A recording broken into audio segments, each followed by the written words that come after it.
네, 오늘은 레위기 성경 공부 레위기 4장 속죄제에 대해서 말씀드리고자 합니다.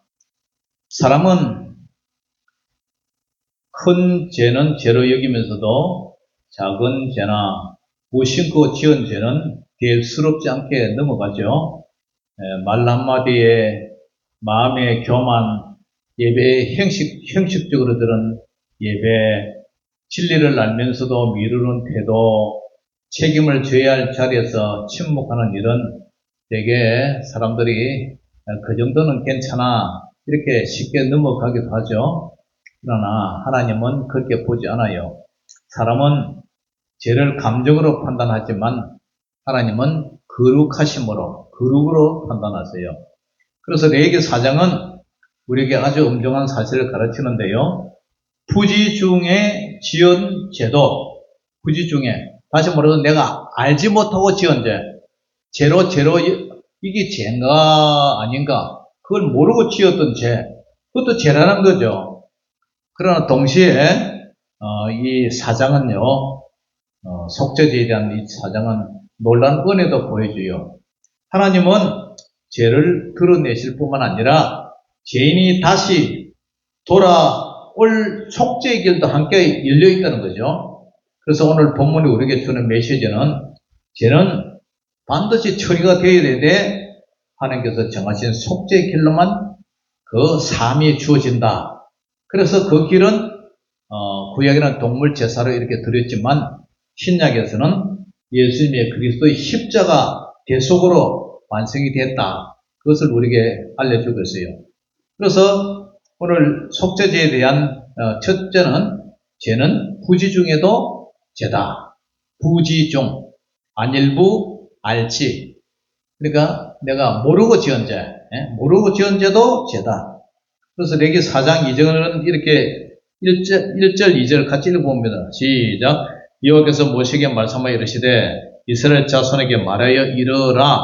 누구든지 여호와의 계명 중 하나라도 그릇 범하였으되, 누구든지 여호와의 계명을 하나라도 잘못해서 범하였다.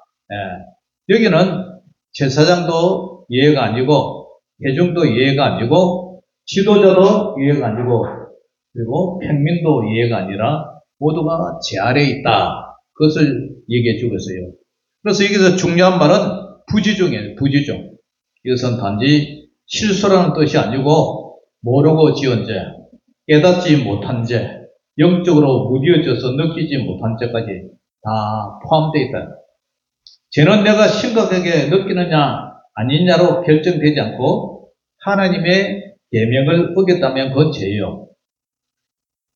그래서 인간의 타락은 그만큼 깊다는 거죠. 사람은 죄를 짓고도 죄인지 모를 만큼 양심이 어두워졌죠. 무뎌졌어요. 그래서 습관이 죄를 듣고 세상 분위기가 죄를 정상처럼 보이게 만들어요. 그러나 성도는 나는 큰 죄 안 지었어요. 나는 큰 죄 안 지었어요. 그게 아니라 주님은 내 숨은 허물도 보게 하소서. 나의 작은 허물도 보게 하소서. 그렇게 기도를 해야 돼요. 그래서 이 대목은 신약과도 깊이 연결되는데 우리 주 예수 그리스도의 십자가를 붙들어야 한 이유는 이런 죄만이 아니라 모르는 죄까지 부지 중에 지은 작은 죄도 우리가 속죄할 필요가 있다. 사람의 스스로를 다 정결할 수 있다면 십자가 뭐 필요가 있겠어요.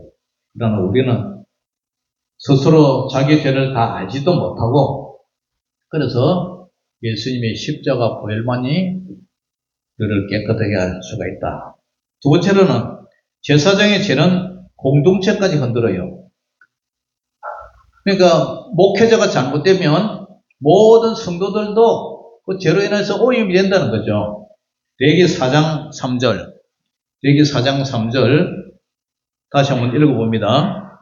만일 기름 부음을 받은 제사장이 범죄하여 백성의 허물이 되었으면 그가 범한 죄로 말미암아 흠없는 수송아지로 속죄 제물을 삼아 여호와께 드렸지니. 그래서요, 제사장이 죄를 범하면 단지 자기 혼자 끝난 게 아니라 그 백성에까지 영향을 미쳐요.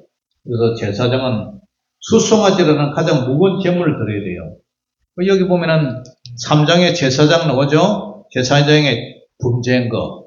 그 다음에 13절은 이스라엘 온 회중이 범죄한 거. 그 다음에 22절은 족장, 지도자가 범죄한 것. 27절은 평민이 범죄한 것. 이렇게 나와요. 그래서 본문을 보면은 제사장은 제물의 머리에 안수하고, 이 안수하고 제물을 잡아요. 그러니까 자기의 죄를 짐승머리에 대하여 뒤집어 씌우는 거죠. 이걸 죄의 증거라 이렇게 얘기하죠. 자기가 받아야 할 심판이 짐승의 제물에게 옮겨져요. 그 다음 피를 해막 안으로 가져가 휘장 앞에 뿌리고 향단 뿔에 발라요. 왜 이렇게 하느냐? 제사장의 죄가 단순히 개인의 잘못이 아니라 예배와 성소까지 들여뱉기 때문이에요. 그리고 그 제물의 몸은 진영 밖에서 불살라요. 죄는 하나님 가까이에 둘 수 없다는 뜻이죠. 반드시 제거되어야 되고 밖으로 내어 버려져야 돼요. 만인 맡은 자는 더 무거운 책임을 지죠. 말씀을 가르치는 자, 직분을 맡은 자, 공동체를 이끄는 자는 더 떨며 두려워하며 살아야 돼요. 직분이 높아지는 자리가 아니라 더 깊이 자신을 부인해야 하는 자리죠. 지도자의 죄는 개인적인 실패를 넘어서 공동체의 상처가 되기 때문에요. 그리고 여기서 우리는 곧장 예수님을 봐요. 구약의 제사장은 자기 죄 때문에 다른 제물을 드려야 했죠. 그러나 예수님은 죄 없으신 참 대제사장으로서 자기 자신이 직접 희생 제물이 되셨죠. 구약의 제물은 진영 밖에서 불살라졌지만 예수님은 성문 밖에서 고난을 받으셨어요. 그래서 이것은 레위기의 속죄가 결국 예수님을 가리키는 그림자에 불과하다는 사실이에요. 그 다음에 세 번째로 공동체 전체도 하나님 앞에 죄의 책임을 져야 돼요. 4장 13절까지 읽어봅니다. 만일 이스라엘 온 회중이 여호와의 계명 중 하나라도 부주 중에 범하여 허물이 있으나 스스로 깨닫지 못하다가 그 범한 죄를 깨달으면 어떻게 하라고요? 회중은 수송아지를 속죄제로 드려주니 그것을 해막 앞으로 끌어다가 그래요. 이것은 매우 무거운 말씀이에요. 한 사람만 잘못된 게 아니라 온 공동체, 온 교회가 함께 잘못된 길로 갈 수 있다는 거예요. 이 경우에 장로들이 제물에 무리 안수하고 공동체의 대표들이 공동체의 죄를 함께 짊어진다는 얘기예요. 교회도 마찬가지예요. 개인이 경건하다고 해서 교회 전체가 자동으로 건강한 건 아니에요. 또 교회 전체가 진리보다 분위기를 따라갈 수가 있어요. 우리 공동회의 같은 거 제적회 하다 보면은 좀 입심이 있고 돈 좀 가지고 영향이 있는 사람이 의장하면서 큰 소리 치잖아요. 그런데 그 가만히 보면은 그게 지 생각이지 예수님 생각이 아닐 때가 훨씬 많아요. 그래가지고 또 약한 자들이 옳은 소리 하면 그것도 묵살되는 경우도 많아요. 그래서 그런 거 보면은 교회 전체가 진리보다는 분위기가 따라갈 수가 있고 그릇보다 편리함을 추구할 수도 있고 회개 없이 외형만 유지할 수도 있어요. 그럴 때 하나님은 공동체 전체를 향해 말씀하세요. 그래서 이것은 언약 공동체의 책임을 보여주는데 교회는 그냥 사람이 모이는 장소가 아니라 예수님의 몸이다 이거죠. 몸 전체가 병들면 그 지체도 함께 병들어요. 허리가 아프니까 다리가 쩔뚝거리고 다리가 걸음을 잘 못 걷잖아요. 그러니까 온몸이 아픈 거죠. 그거 마찬가지예요. 그러므로 성도는 나는 괜찮다고 말하는데 머물면 안 되고 우리 교회는 하나님 앞에서 바르게 살아가는가? 예배는 우리 교회는 살아있는가? 그것을 우리가 항상 염두에 둬야 되고 그렇지 못하면 죄를 죄라 부르고 있는가? 함께 물어봐야 된다는 거예요. 그리고 사도들도 교회의 순결, 교회의 거룩, 교회의 진리 수호를 해서 그렇게 목숨 걸고 싸웠다는 거죠. 왜냐하면 교회는 세상 속 하나님의 거룩한 공동체이기 때문에. 네 번째로 지도자도 평민도 모두 속죄가 필요하면 모두 은혜의 길로 가야 된다. 은혜의 길로 불린다. 레위기 4장 9만 번은 족장, 22장의 족장, 27의 평민에 대해서 나오죠. 족장이 죄를 지으면 순념소를 드리고 평민이 죄를 지으면 암염소나 어린 암양을 드리게 했어요. 제물의 차이는 있죠. 그렇지만 속죄의 원리는 똑같아요. 죄는 누구에게나 죄이며 삶의 길도 누구에게나 열려 있어요. 그래서 이 대목에서 우리는 하나님의 공의와 자비를 동시에 볼 수가 있는데요. 하나님은 죄를 결코 가볍게 다루지 않으세요. 동시에 모든 백성에게 속죄의 길을 다 열어주세요. 높은 자만 하나님께 나가는 것이 아니라 평민도 나갈 수 있고 가진 자만 회복되는 것이 아니라 낮은 자도 회복될 수 있다는 거죠. 그래서 본문 끝만마다 반복되는 말은 참으로 은혜로운데 제사장이 그를 위하여 속죄한 적 그가 사함을 얻으리라. 이 말씀이 계속 반복이 되죠. 그죠? 그래서 레위기 4장의 복음이 바로 이거예요. 제사장이 그를 위하여 속죄한 적 그가 사함을 얻는다. 용서함을 받는다는 거죠. 죄를 폭로하는 장이면서도 동시에 제사함, 용서를 선언하는 장이 이 4장이에요. 그래서 하나님은 죄인을 무너뜨리시기 위해서 죄를 드러내시는 것이 아니라 죄인을 살리시기 위해서 죄를 드러내신다는 거예요. 그래서 이제 신약에서는 더 이상 짐승을 끌고 제단으로 갈 필요가 없어요. 예수님이 단번에 자기 자신이 희생양이 되셔서 속죄양이 되셔서 단번에 속죄를 완성하시기 때문에. 그래서 오늘 성도는 죄를 깨달을 때마다 예수님의 십자가 앞으로 나가서 그죠? 고백하고 회개하면 돼요. 그러면 우리 참 제사장이시며 참 제물이신 우리 주님께서 그 죄를 용서해 주세요. 누가복음 18장에 보면은 세리 기도가 나오는데 레위기 4장의 정신을 잘 보여줘요. 바리새인은 자기의 의를 드러내면서 기도했죠. 세리는 멀리 서서 눈을 들어 하늘을 보지도 못하고 가슴을 치며 말했어요. 하나님이여 불쌍히 여기소서. 나는 죄인으로서이다. 이 세리는 자기의 선행을 말하지 않았어요. 자기의 변명도 늘어놓지 않고 오직 하나님의 긍휼함만 이렇게 강구했어요. 그래서 이것이 바로 속죄의 자리다. 죄를 인정하고 자기 의를 내려놓고 하나님이 여신 길만 붙드는 거예요. 예수님은 세리가 어렵다 시험 받고 내려갔다고 하셨어요. 왜 그런가? 자기의 공로가 아니라 하나님의 자비를 붙들어 줬기 때문이죠. 레위기 4장 이 속죄자도 결국 그 자리로 우리를 이끌어요. 나는 죄인입니다. 주께서 살려주셔야만 합니다. 할렐루야. 그래서 히브리서 9장 22절에도 율법을 따라 거의 모든 물건이 피로써 정결되나니 피 흘림이 없은즉 사함이 없느니라. 이 말씀은 레위기 4장의 핵심을 그대로 요약했어요. 제3은 값싼 선언이 아니라 반드시 피가 필요한데 생명의 대가가 필요해요. 그래서 히브리서 13장 11절부터 12절에 이는 죄를 위한 짐승의 피는 대제사장이 가지고 성소에 들어가고 그 육체는 영문 밖에서 불사람이라. 그러므로 예수도 자기 피로서 백성을 거룩하게 하려고 성문 밖에서 고난을 받으셨느니라. 그래서 레위기 4장은 직접 예수님께로 연결해주는 그런 말씀이요. 진영 밖에서 불사한 속죄 제물은 성문 밖에서 고난받으신 예수님을 예표하고 있어요. 자, 이 오늘 4장을 갖다가 우리 삶에 적용을 하면 첫 번째로 죄를 작게 여기지 말아야 돼요. 죄를 작게 여기지 말아야 된다. 모르고 지은 죄, 반복하는 습관의 죄, 말과 태도의 죄, 예배를 무디게 하여 만드는 죄, 하나님 앞에 정직하게 살펴봐야 돼요. 죄를 감정이 아니라 말씀으로 판단을 해야 돼요. 두 번째로 죄를 깨달았을 때는 즉시 우리가 십자가 앞으로 나가야 돼요. 숨기고 미루고 합리화할수록 죄는 깊어져요. 레위기 4장은 죄를 깨달으면 재물을 가져 그러고 말하죠. 오늘 우리는 예수님이 십자가 앞에 곧장 나가서 회개를 미루지 말아야 돼요. 세 번째로 직분과 영향이 클수록 더 깊이 자신을 살펴봐야 돼요. 제사장과 족장의 죄가 더 무겁게 되니까 그죠? 재물도 더 비중 있는 그런 것을 바치라 그러잖아요. 그러니까 많이 맡은 자는 더 두려움으로 하나님 앞에 서야 돼요. 목회자와 직분자는 먼저 자신의 복음 앞에 무너지고 먼저 회개하는 사람이 돼야 돼요. 네 번째로 교회의 거룩을 위해서 함께 끼어 있어야 돼요. 공동체 전체가 잘못될 수 있다는 사실을 기억해야 돼요.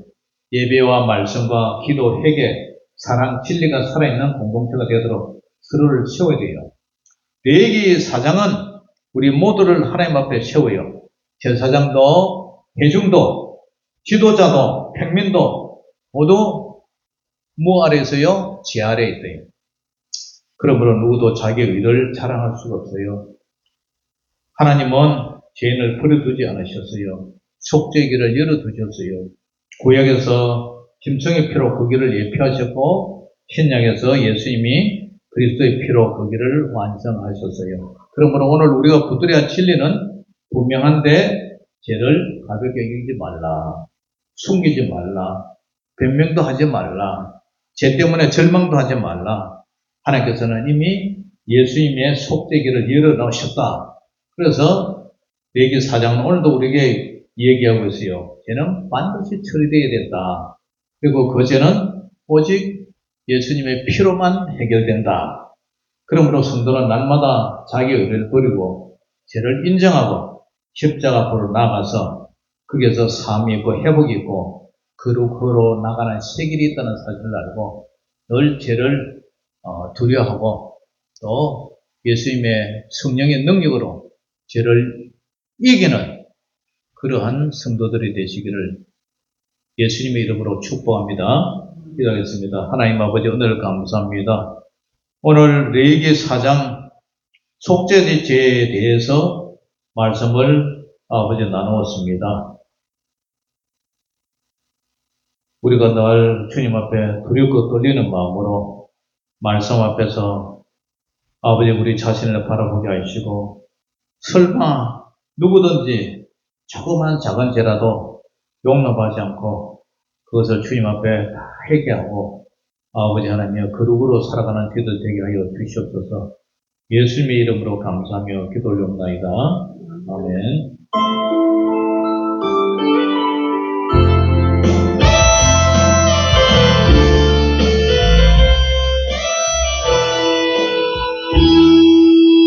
오랩산 떨기나무에 나타나신 하나님 모세를 부르신 주 하나님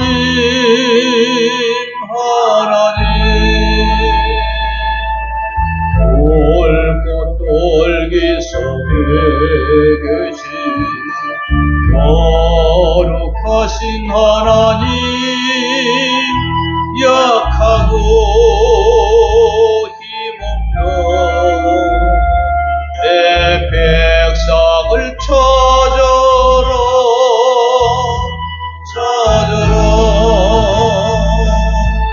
내가 너와 함께 거리라 너를 도와주리라 고통 속에 있는 내 백성 어서 찾아가라 불꽃 돌기 속에 계신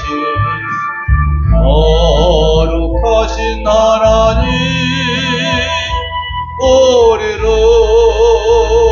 부르신 주 하나님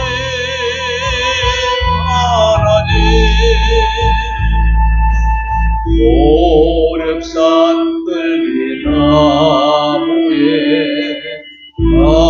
나타나신 하나님 모세를 부르신 주 하나님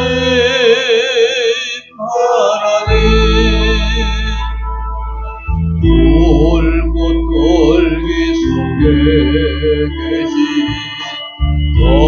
거룩하신 하나님 약하고 힘없는 내 백성을 찾아라 찾아라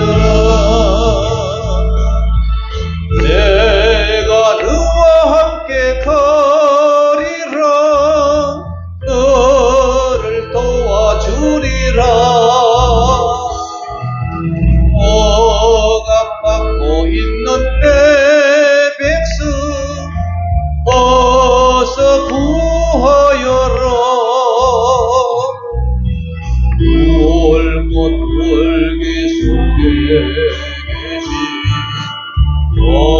거룩하신 하나님 우리를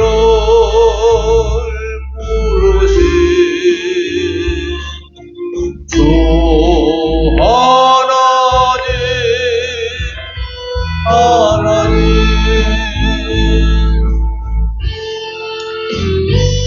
하나님 아버지 오늘 감사합니다. 오늘 오전 예배에 이어 오후 예배까지 잘 마쳤습니다.